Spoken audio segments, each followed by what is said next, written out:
morning, good morning, good morning, good afternoon, or good evening, wherever you may be. I am JaiDei Jackson, and I have my colleague, Dr. Natasha Lamore of the Wife Inc. And today we will be talking about triangulation in relationships.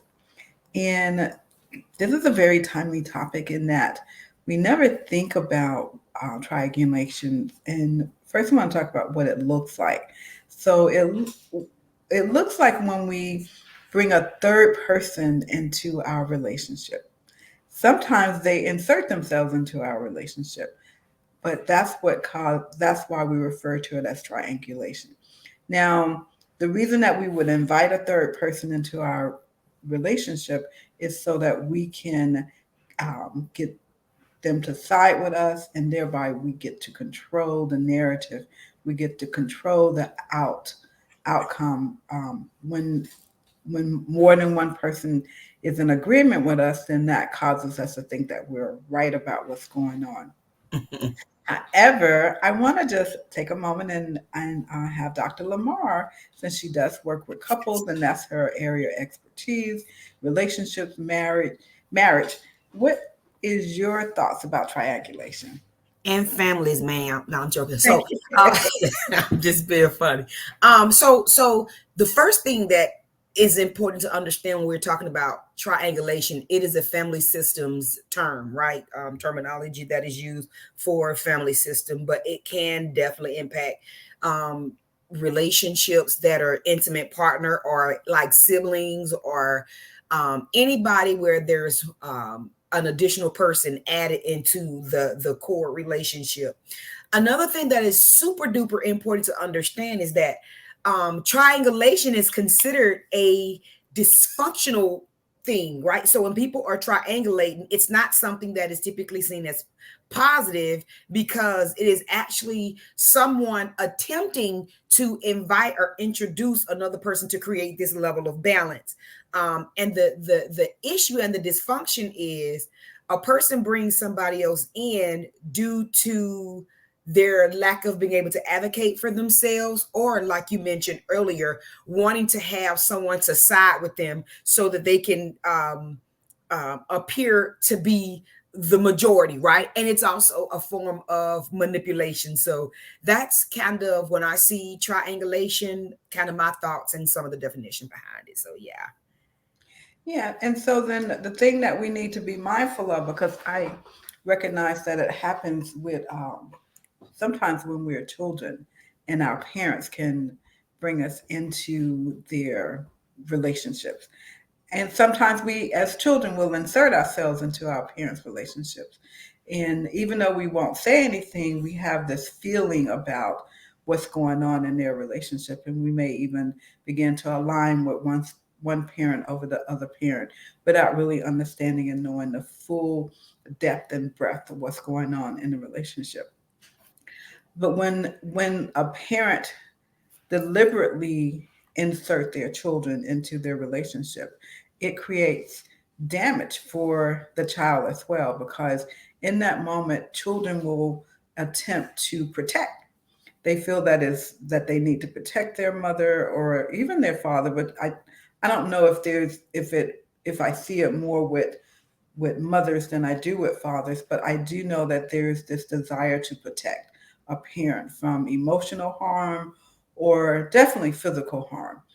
And the parent is not aware of the damage that it's creating for the child, in that one of the things that I've noticed is anxiety. A child then has this level of anxiety that they're not even aware of. And of course, as they get older, they're wondering why they're always anxious. And it's almost as if they are not able to mature and go on in their life because they're dealing with, well, what's going to happen to my mom? I need to be there for my mom. I need to protect my mom. I have worked with women who have talked about when my mom doesn't have any friends and I need to be her friend. So that's, and they feel responsible for their mom emotional well-being, her mental well-being, her spiritual well-being. So thereby it creates, it's not even interdependence. It creates from my perspective, an imbalance in this parental child relationship. What are your thoughts about that? So I'm sitting here thinking, and I'm like, I don't know. So I'm just gonna tell you what's on my mind, what I'm thinking. So I hear that you're talking about triangulation, but I feel like the definition that you're giving is enmeshment, right? When a person is so consumed with what's happening with a family member, and you were talking about a mother and a daughter. To me, it doesn't really sound like triangulation. It sounds like enmeshment, and so I want to be clear. Yeah, I don't know. So back to enmeshment, because that's what it sounds like to me. Hmm. Enmeshment is also a negative. It's a negative form of you, where you don't know where you end and where the other person begins, and it's so important for us to create like this identity of ourselves, and also what it looks like within the family, in order to have like a healthy sense of self, and to be able to develop as this healthy person. And you were speaking about the anxiety, which is absolutely right. And this is what I think a lot of people miss about anxiety. So, anxiety is a human natural emotion. We all experience anxiety. Different people processes it different, right? Some people manage it different, so it may look different from person to person. But a lot of people think that, well, not a lot, but some of the people that I talk to think that anxiety is this negative thing. But anxiety is actually this cue of this alarm system that's letting us know that something is happening, and then depending on how you learned to manage your emotions, ultimately as a child, determine how you manage those emotions as an adult. So that's kind of the difference between my understanding of triangulation and enmeshment. Okay. So in that regards, you're absolutely right. Because as I heard you distinguish enmeshment and triangulation, Mm-hmm. I need to definitely be clear about triangulation is pulling someone Mm-hmm. into the relationship that, excuse me, that was on the outside of it. So when I think about back to the parental children relationship, the parent is pulling the child into the relationship. Mm-hmm. Yeah. When they are asking the child to take sides, when they're um, when the father or the husband does something, and then the mother wants the child to side with them to see that the father is doing something that they disapprove of or that they think is wrong, and where enmeshment is. And if you can give us that definition again of enmeshment, please. So when you think about enmeshment, it's like when you're so intertwined and you're so connected, and this is not a positive thing, right? Because you should have your individual identity of who you are and how you show up. And so when you think about enmeshment, it's actually a relationship within a system where the person is respon not responsible technically, but they're responsible for how the person think and or feel, or how they believe, or how they move, or when they hurt. So there's no individual identity. It's like one big person. And an example that I like to share is, think of a mother and a daughter, which drives me to this next point, right? And I'm gonna hit that in a second. Think of a mother and a daughter, and the mother can't do anything without the daughter, and the daughter can't do anything without the mother. Like, they go out together, they share the same friends, they share intimate things that an adult parent or an adult mother would share with her friends. She shared it with her daughter, and the same things. And I'm talking about sexual exploits. And I'm not saying that a daughter can't talk to her mom about her, sexual experiences, but the mama talking to the daughter about her sexual experiences and her fears and all of these things. That's that enmeshment, where the two are one, as if they were married. Now, that was a joke, but the point that I wanted to get to was, and I was talking about this the other day, emotional incest. Right? Ooh. And when I think of emotional incest, or when people think of emotional incest, sometimes people are like, oh my gosh, that is so inappropriate. And this is the thing. The reason I brought it up, because emotional incest has nothing to do with sex, right? It has to do with depending on your child to get your emotional needs met. And that is typically a relationship, mother, daughter, father, son, daughter, father, are enmeshed.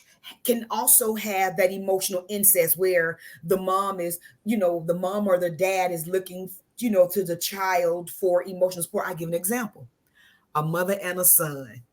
The son is an adult and he finds a partner, and the mother hates the lady for whatever reason, like she's not good enough, or the mom feel like she's losing her spot, or the mom feel like she can't this, or the mom, right? That is considered emotional incest, where she's asking the son to do things and she's demanding that the son put her in a place where I'm your mama and I should be first. That's that emotional incest, and that's a lot of that enmeshment that I was kind of talking about earlier. So yeah. Okay. So then when I'm hearing the difference between triangulation and enmeshment is that there's this over connection, and it seems as if it's an inappropriate connection where it's all right to be connected to a parent, but it's when someone is getting their emotional needs met from their children that's inappropriate. Where with triangulation, there's this need to control.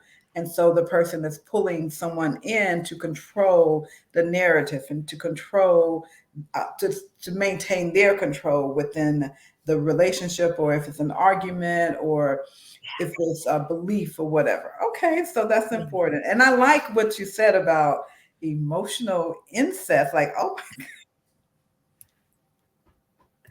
Yeah. so what do you do when you recognize that you have been engaging, either you as a parent have been engaging in emotional incest, or you as a child have been the victim of emotional incest? How do you create?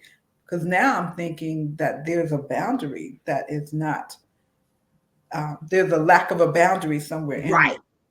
Right. That's the first thing. The most important thing is understanding that there's a boundary. But this is the other thing, right? People, when you think of emotional incest, the first thing people think of is incest, and it's like, no way, I'm not doing that. But if you are relying on a child, if you are an adult and a parent, and you are relying on a child to get your needs met, and I'm not talking about sexual needs, I'm talking about emotional needs. If you're wanting your child to be your support, like I hear mom say, now you the man of the house now, and he's 7. Like, no, he's not the man of the house. He's a child of the house. Or you my son, or you my daughter. As a dad, you're gonna always be my daughter. If anything happened to you, you can always depend on me. I'm the only man you can trust. That is a lack of boundary. And the truth of the matter is, hopefully, if you've parented your daughter correctly, she should be able to trust her husband. And you should be teaching that she should trust her husband. So when you think about it, it kind of goes back to that level of dependency. I've and I know you asked the question, what can you do? And I want to go back to that, because I was about to give an example of even what it looks like with a father and a daughter, him depending on his daughter instead of leaning on his wife, like telling her, I'm sad, and I'm trying to be a good husband to your mama. She just won't let me, and I'm responsible for this and I'm responsible for that. But you, baby, you love me. Don't nobody else love me, but you are the one that love me. And what happens is sometimes the child begins to feel like, oh my gosh, I'm a daddy's girl, right?